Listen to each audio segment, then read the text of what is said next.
The night was quiet, and the village lay in silence under the stars. Only the soft sound of wind moving through the trees filled the air, the kind of night where nothing unusual should happen. Yet in that silence, a streak of silver light suddenly tore across the sky, brighter than any star, moving faster than any bird or plane. It burned through the darkness like a blade of fire, and the man who watched it felt his heart jump. He knew this was not something ordinary. This was something strange, something powerful, and it was heading down toward the forest behind the hills. For a moment he froze, staring at the fading tail of light. The villagers were asleep. No one else saw what he saw. He stood alone in the night with his thoughts racing. Was it a falling star? Was it fire from heaven? Or was it something more? Something dangerous? The kind of thing that could bring either wonder or ruin. He felt fear rise in his chest, but alongside the fear came curiosity, a strong pull that whispered to him that he needed to go see. He needed to know what had fallen from the sky. The glow did not fade. Even after the light disappeared into the forest, a strange silver shimmer pulsed faintly in the distance. Lighting up the treetops, it was not like the warm glow of fire. It was cold, almost metallic, and the air seemed to hum with a low vibration, as if the ground itself had taken a breath. The man felt the hairs on his arms rise. He knew the forest was no longer normal tonight. Something had changed. He stepped forward carefully, his feet crunching softly on the dirt path.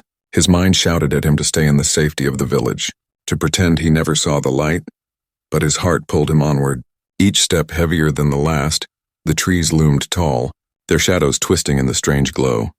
And with each step the air grew warmer, filled with the smell of smoke and something else, something sharp and metallic, like burning iron. As he drew closer, the sound reached him. A low humming mixed with short crackles. It was not the sound of fire nor the sound of wind. It was something unnatural, something alive yet not alive. It pressed into his ears and into his chest. His heartbeat raced faster to match the rhythm of the strange hum. He clutched a branch for balance, his breath shaking, but still he moved closer. At last he reached a clearing, and what he saw made him forget his fear for a moment. In the center of the broken trees lay something that did not belong to this world, a shape of silver and black, half buried in the dirt. Its surface cracked and glowing faintly with lines of light. It hissed softly as smoke rose from its body, sparks flashing where strange wires broke open. It was no rock, no fire, no simple falling star. It was a machine, a vessel, a ship. He stared with wide eyes, his mouth dry. No one would believe him if he told them. No one would believe that in their quiet world such a thing could exist, yet here it was, shining before him.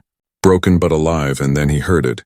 A sound from inside, not the hum, not the crackle, but a soft moan, weak and trembling. His heart stopped. He realized something. This ship was not empty. Someone or something was inside. He took a step back, fear rising higher. Every instinct told him to run, to warn the village, to hide and never come back. But then curiosity returned, stronger now. What if it was a traveler? What if it was lost? What if it needed help? His mind swirled with questions as the sound came again. A cough, a whisper, a cry of pain. He swallowed hard and moved closer. Each step slow, each breath heavy. Through a broken gap in the side of the silver vessel, he saw it. A figure small compared to the ship, lying on the floor inside. Its body thin, covered in dark cloth and pieces of shining armor. Its skin pale, its face strange, not human. Not like anything he had seen before, yet its eyes, half open, were filled with the same thing he had seen in sick villagers, the same thing he had seen in injured animals, the same thing that needed no language, the look of suffering, the look of someone helpless and near death. The man's chest tightened. The fear did not go away, but now it mixed with something else, a feeling he could not push aside, a feeling of pity, a sense of responsibility. His hands shook as he reached forward, then pulled back, then reached again. The alien's breathing was shallow. Its lips moved, but no sound came, and the man understood in that instant that this was no weapon, no monster. This was a living being that had fallen from the sky, stranded and broken, and its fate now rested in his hands. The village slept on, unaware, but here in the forest, under the glow of a broken ship, a single human faced a choice, to run or to help, to turn away or to step closer. And though the night was heavy with fear and mystery, the story had only just begun. The man stood frozen beside the silver wreck, his breath shallow, his hands shaking. The forest around him was silent except for the strange hum of the broken ship and the faint rasping breaths of the creature inside. His mind fought with itself. One side screaming to run back to the village, to tell no one. To forget this night, the other side whispering that he could not leave something suffering alone, not like this. Not when its life hung by a thread. He stepped closer to the broken opening, his eyes locked on the figure within. Its chest rose and fell unevenly. Its eyes flickered with pain and confusion. It looked fragile, weaker than the giant shadow his fear had painted in his imagination. The man crouched down, his voice trembling, though he knew the creature would not understand. "Can you hear me? Are you alive?" he whispered, as if speaking softly would ease its pain. The alien's head moved slightly. Its lips parted, but no human words came out, only a low groan, a sound that carried desperation. The man felt his heart twist. This was not a monster come to destroy. This was a traveler who had fallen and now lay helpless. His fear began to break under the weight of pity. He remembered nights when he had seen injured animals in the woods, birds with broken wings, deer tangled in branches. He had always tried to help them, and now his instincts told him this was no different. Though the being was strange, its suffering was the same. He pulled a flask of water from his belt.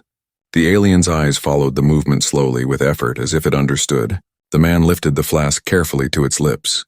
The creature tried to drink but coughed, spilling half the water down its chin. Yet after a moment it swallowed. Its chest rose a little easier, and its eyes, though still weak, met the man's with something unexpected, something like surprise, as though it could not believe a human hand offered kindness. The man sat back, staring at what he had done. Fear still pricked his skin, but a strange warmth filled him too. He had crossed a line, he had chosen to help, and there was no turning back. He tore a strip of cloth from his sleeve, dipping it in the water. He wiped the creature's forehead where strange burns marked its skin. The wounds shimmered faintly under the moonlight, glowing blue at the edges. As if its blood carried light instead of darkness, he did not flinch. Though part of him wanted to, he worked gently, like he would with a child or a friend. Time passed slowly in the clearing, the night deeper, colder. The man built a small fire near the wreck, careful not to alarm the creature. The flames pushed back the chill and cast a soft light over them both. The alien shifted, its lips moved again. Forming broken sounds, the man leaned in, listening. Though the words were not his language, he felt the meaning. It was trying to say thank you. Its eyes said the rest, filled not only with pain but with something close to trust. The man wondered what kind of life it had left behind, what kind of world it came from. Was it a soldier? A traveler? A lost child of a faraway star? So many questions filled his head, but he knew no answers would come tonight. Only one thing was certain. He could not leave it here to die, alone in the wreck of its ship. If others found it, they might fear it, they might kill it. But in his heart he knew that kindness was stronger than fear, that sometimes the choice to help a stranger defined everything. He looked back toward the sleeping village, the houses hidden by trees, the people inside unaware of the secret burning in the forest. He thought of their faces if they saw what he had seen. Would they run? Would they attack, or would they understand as he now did? He doubted it, and so he made a decision. A quiet one, heavy but sure. He would hide this being, protect it until it could recover. Whatever danger came with that choice, he would bear it, because to walk away now would mean losing a part of himself. The alien's hand shifted slightly, weak and trembling. Its long fingers touched his arm for a moment, not with force but with gratitude. The man felt a shiver run through him. Not of fear, but of something else, something powerful, a connection without words, the silent language of life itself. He nodded slowly as if to promise, I will help you. I will not leave you. His voice cracked but steady. Above them, the sky stretched endless, stars burning cold and far. Perhaps from one of those distant lights this being had come. Perhaps it had crossed oceans of night to arrive here, and now fate had placed it in his hands. The man did not know what tomorrow would bring. He did not know if danger would follow this act of mercy, but as the fire flickered and the alien's breathing steadied slightly, he felt the weight of his choice settle deep inside, and he did not regret it. The forest seemed to hold its breath. The silver wreck hissed softly. The man sat by the fire with the stranger he had saved, and in that moment, though the night was dark and full of questions, one truth shone clear. Kindness had been chosen over fear, and that choice would change everything. The night grew heavier as the fire whispered in the clearing. The silver wreck no longer shone as bright, its strange lines of light fading into soft flickers. The alien lay weak but alive, wrapped in pieces of cloth the man had torn from his own clothes. Its chest rose and fell in slow rhythm. each breath still heavy but steadier than before. The man sat close, watching, afraid that if he closed his eyes the creature might slip away. He had chosen kindness, but kindness came with weight, and he could feel that weight pressing on him now. The forest around them was alive with small sounds, the cry of an owl, the rustle of leaves, the snap of twigs beneath unseen paws, yet none of it felt normal. The air carried a tension he could not name, as if the trees themselves were listening. Holding the secret with him, he stared into the shadows, half expecting glowing eyes or the angry faces of villagers. But the only eyes that opened were the aliens, faint and dim, yet filled with something human could understand. A quiet plea not to be left alone. The man leaned closer, whispering words the alien could not know. "You're safe here. I will guard you." His voice cracked softly. He felt strange speaking to it, but silence was heavier. The alien blinked, its lips moved not in human tongue but in broken sounds, clicks and hums faint as a dying flame. The man tilted his head, and for a moment through its tone, through its eyes, he thought he understood. It was saying, "Why?" As though kindness itself was a mystery to it. The man thought of his village then. He thought of the others, how they would not hesitate to call it monster, how they would raise pitchforks and fire to burn away the fear in their hearts. He thought of the hunters who killed wolves for crossing the boundary of fields, how they shouted of safety, yet left bodies in the dirt. He thought of children who threw stones at sick birds, laughing. He knew what the alien would face if it were discovered, and so he made a promise in his mind. This secret night would stay theirs alone. Not a whisper of it would reach the ears of others. He fed the fire with dry sticks, but not too much.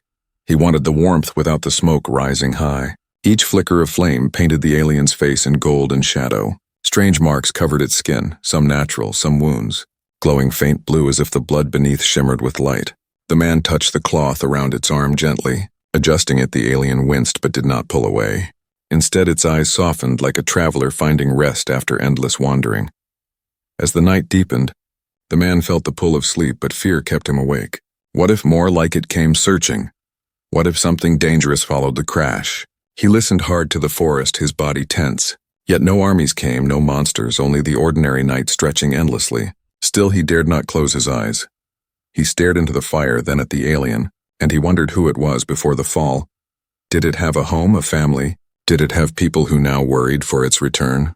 The thought made him ache, for he knew what it meant to wait for someone who did not come back. The alien stirred again. Its hand shifted weakly toward its chest, fumbling at a strap across its armor.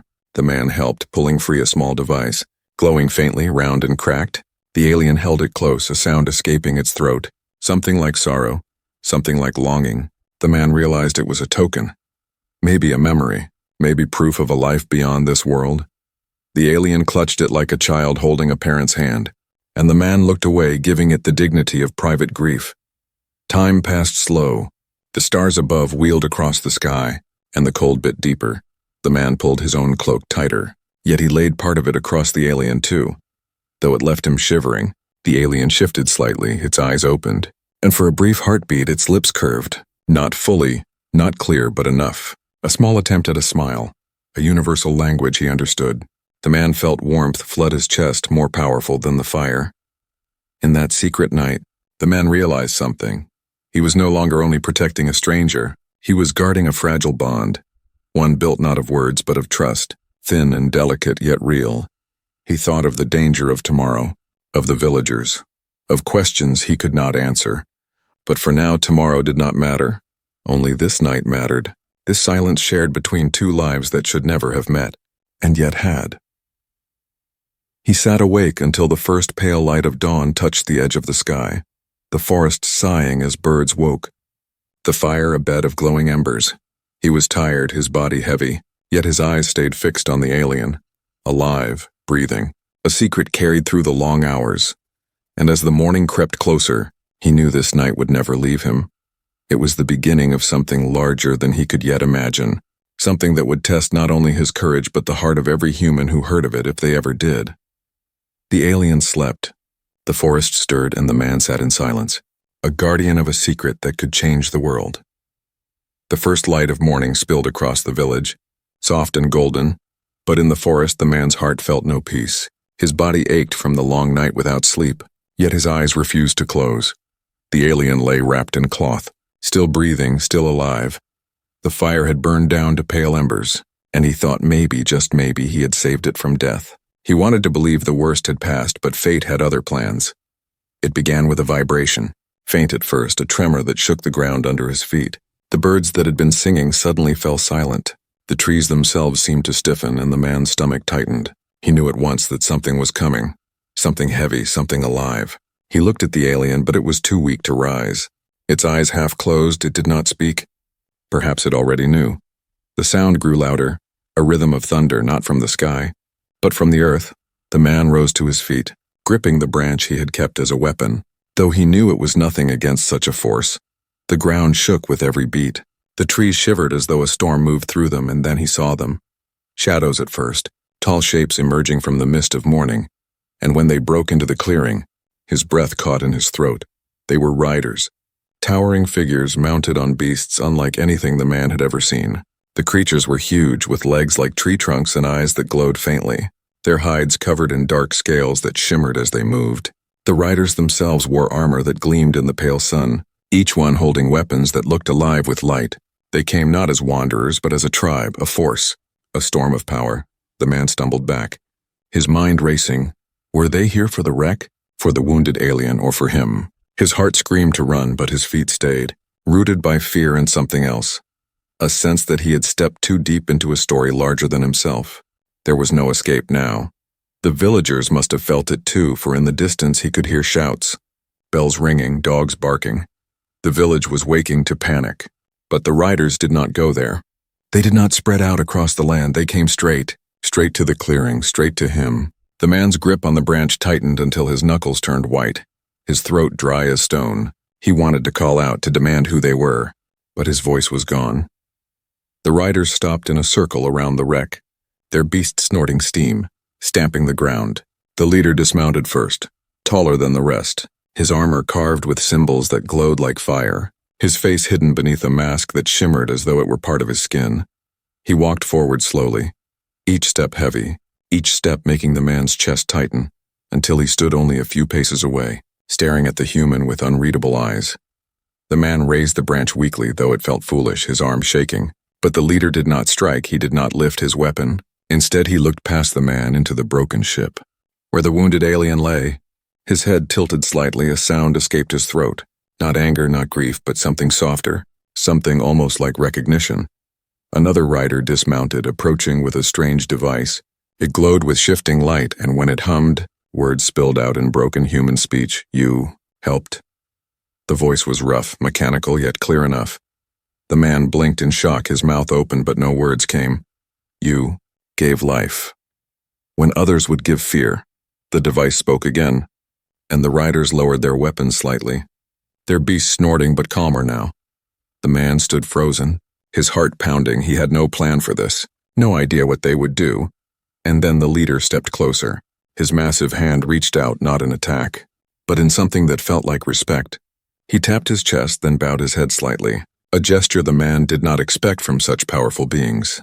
A gesture that felt more human than alien. The villagers had gathered at the edge of the forest now. He could see their faces pale with terror, some holding farm tools, others clutching children. None dared step closer. They whispered and gasped, pointing at the circle of riders. The man felt their eyes burning into him, their confusion, their fear, and he realized that whatever happened here, he was now a part of it in a way he could not undo. The leader turned back to him, the translator hummed again. Kindness is rare, you are seen, you are chosen. The word struck him like a hammer. He had never been chosen for anything in his quiet life, never more than a shadow in his own village. Yet now these giants looked at him as if he carried weight, as if his simple choice had rewritten something far larger than himself. He looked at the alien lying weak in the wreck, then at the circle of riders, then at his trembling hands, and he knew the world had shifted. His life was no longer small, no longer hidden. It was bound to theirs now, bound to the secret he had tried to guard through the night, bound to a kindness that had reached farther than he could ever have dreamed. And though the morning sun rose bright and clear, it brought no peace, only a question that burned in his chest. What would they ask of him now? What would kindness cost when the eyes of a tribe of alien riders were fixed on him alone? The clearing was silent except for the heavy breaths of the beasts, steam rising from their nostrils like smoke from small volcanoes. The riders remained still, their eyes glowing faintly through helmets and masks. The human man stood in the middle, clutching his useless branch, sweat dripping down his back. The wounded alien inside the wreck shifted weakly, watching, as if waiting to see what would become of both of them. The villagers at the edge of the forest whispered in fear, too frightened to step forward, too curious to turn away. The leader of the riders took one step closer. The ground trembling under his weight, he lifted his hand, and one of the others brought forward the glowing device. The hum rose, and again the strange mechanical voice translated.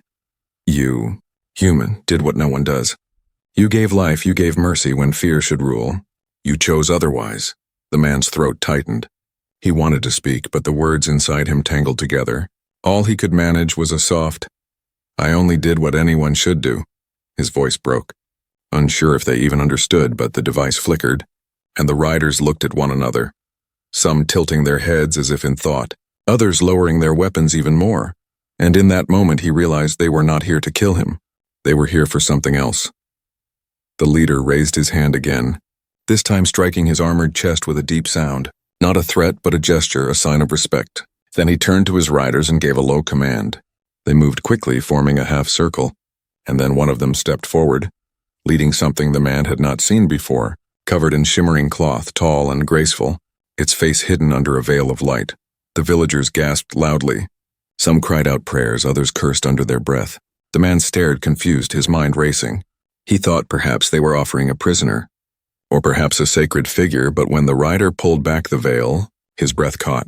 It was a woman, not human but alien, her skin faintly glowing, her eyes deep like endless skies, her hair woven with silver strands that shimmered as though made of starlight. She looked at him not with anger, not with fear, but with calm curiosity. The translator hummed again, the leader's voice low and steady. You saved one of ours, so we give one of ours. Bond for bond, life for life, this is our honor. This is our law. The man's mouth went dry. His legs weakened, he struggled to understand. You give me her? He asked slowly. And the device echoed his broken question into their tongue. The riders nodded as one, a sound like thunder rolling through the clearing, and the leader bowed his head slightly. She is yours. Not as slave, not as prize, but as bride, for you are now bound to our tribe. The villagers erupted in shouts, some horrified, some mocking, some envious. He heard their voices rising behind him. He's cursed. He's blessed. A monster's bride. This is madness! Their fear and confusion churned like a storm, but the man barely heard them. His eyes were locked on hers and hers on his, and in that gaze he felt something strange, not love, not yet, but recognition, as if she too wondered how kindness had led to this moment. The woman stepped forward slowly, her movements graceful, her hands folded before her. Her eyes never leaving his face, she stopped only a step away, close enough that he could see the faint glow of her veins beneath her skin, like rivers of light running quietly through her body. She said nothing, but her presence spoke louder than words, and the man's heart pounded in his chest, unsure whether to tremble with fear or with awe. The leader spoke again, the device translating, Our tribe remembers. Our tribe repays, she will walk with you. She will share your fire, your path, your fate. This is our gift, and our binding. The words weighed heavy, for they were not only giving him someone, they were tying him to themselves, to their people, to a world he did not know, a world that had now reached into his small life and changed it forever. He glanced at the villagers once more, their eyes wide, some filled with hatred, others with wonder, and he realized that his life among them would never be the same. He was no longer just a simple man in a quiet place. He was now a bridge between worlds, chosen by accident or perhaps by destiny, for something larger than himself. The woman reached out her hand, her fingers long and delicate, glowing faintly in the light of dawn. He hesitated, fear still burning in him. But then he thought of the wounded alien he had saved, the eyes that had looked at him with gratitude, the trust given without words, and he knew the same choice stood before him now. Fear or kindness, he lifted his hand slowly, trembling, and placed it in hers. The riders let out a sound. Not a cheer, not a roar, but something deep and resonant. Like the earth itself approving, the leader stepped back, satisfied. The translator hummed one final time. Now you are one of us, human. And what comes next will shape both your people and mine. The man's heart raced, his hand still in hers, the villagers whispering behind him, the alien tribe towering before him. And he knew nothing would ever be simple again, for in showing kindness he had opened a door, and now he stood at its threshold, uncertain but unafraid, bound to a fate larger than he could yet imagine. The forest held its breath as the strange moment stretched. The villagers still muttered at the edge of the clearing. Torn between awe and terror, the riders stood tall, their beasts stamping the earth, their glowing eyes fixed on the human who had become the center of it all. And in front of him, the alien woman stood, her hand resting lightly in his, her presence strange yet calm, her gaze steady like a flame that refused to flicker. The man's mind spun like a wheel rolling too fast. He was no hero, no leader, only a simple villager who had stumbled into a night of fire and mystery. Yet here he stood, offered something he did not fully understand, a bride from beyond the stars, a bond he had never asked for, but one that seemed impossible to refuse. He felt the weight of it pressing on his chest, a mixture of fear and wonder he could barely name. The translator hummed again. The leader of the riders spoke with a voice that carried both strength and solemnity. She is not gift of gold, not token of trade. She is bond, she is oath, she is thread between our blood and yours. Through her your kindness becomes ours, your life becomes marked. The words filled the clearing like thunder. Even the villagers fell silent, their whispers swallowed by the weight of it. The woman lowered her veil fully, revealing her face delicate yet strange, her skin faintly lit from within, her eyes reflecting the dawn as though holding pieces of the sky itself. She studied him as one might study a puzzle, careful, curious, unafraid. Her lips parted slightly as if she wanted to speak, but no words came, only a breath, soft and steady. And though she was alien, though everything about her was beyond his world, the man felt something stir inside, a recognition deeper than language. He swallowed hard, unsure of what to do, unsure if he should bow, or speak, or step back, but the woman moved first. She placed her other hand gently on his arm, and in that simple touch he felt a message, not forced, not demanded, but given freely.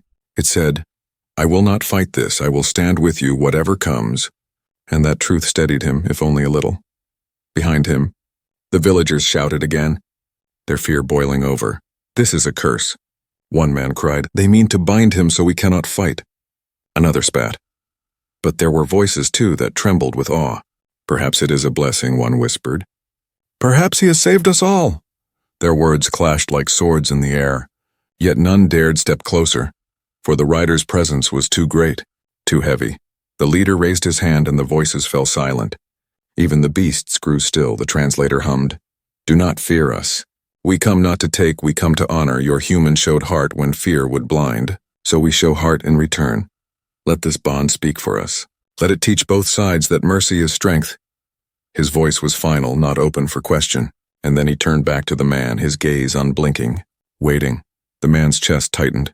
He wanted to argue that he was not ready, that he had not asked for this, that he did not even know her name, but he also knew there was no turning back, not without shattering the fragile bridge kindness had built. He thought of the wounded alien he had saved, the way its eyes had looked at him with trust, the way it had clutched its broken token as though life itself depended on hope, and he knew that choices once made could not be undone. He had chosen to help, and this strange gift, was the path that had opened. He nodded slowly, his voice low, almost a whisper. "I accept," though the words trembled. They carried truth, the translator flickered, repeating them in alien tongue. The riders bowed their heads slightly, and the leader's mask shifted as though hiding a smile. The woman's eyes softened, and for the first time she spoke, her voice quiet but clear, her words foreign yet somehow gentle.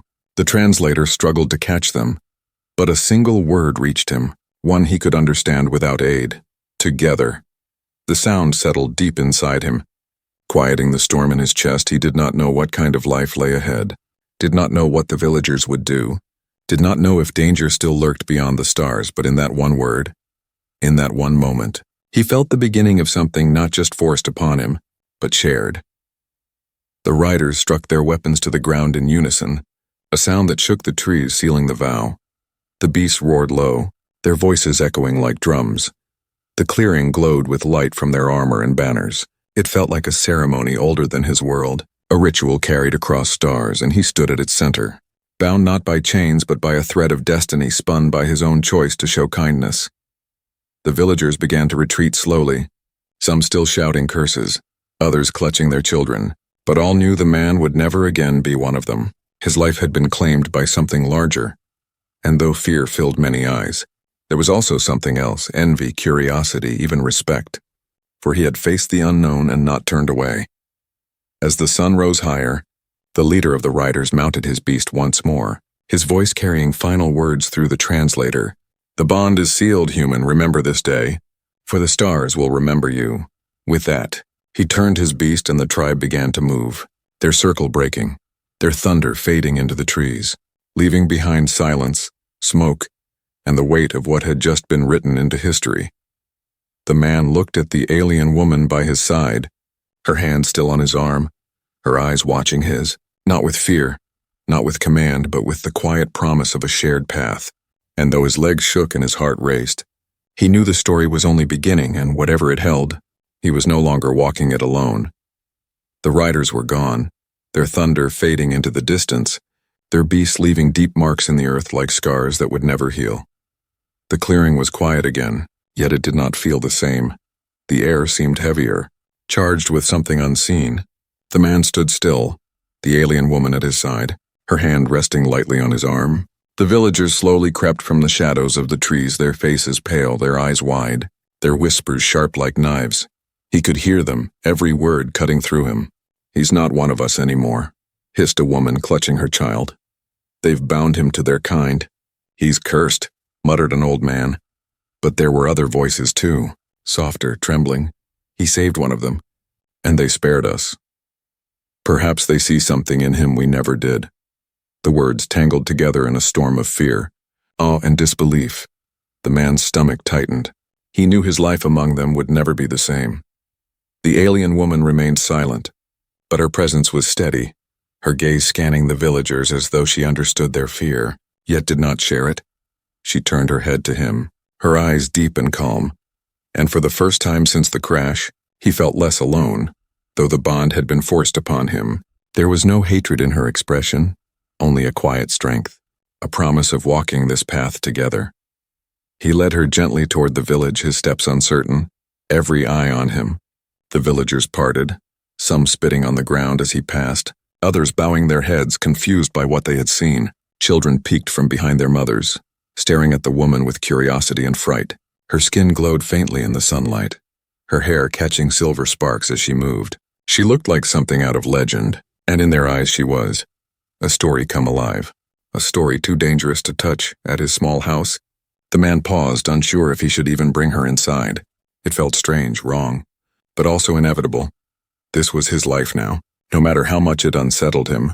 She stepped forward without hesitation, her fingers brushing the wooden door as if studying its shape.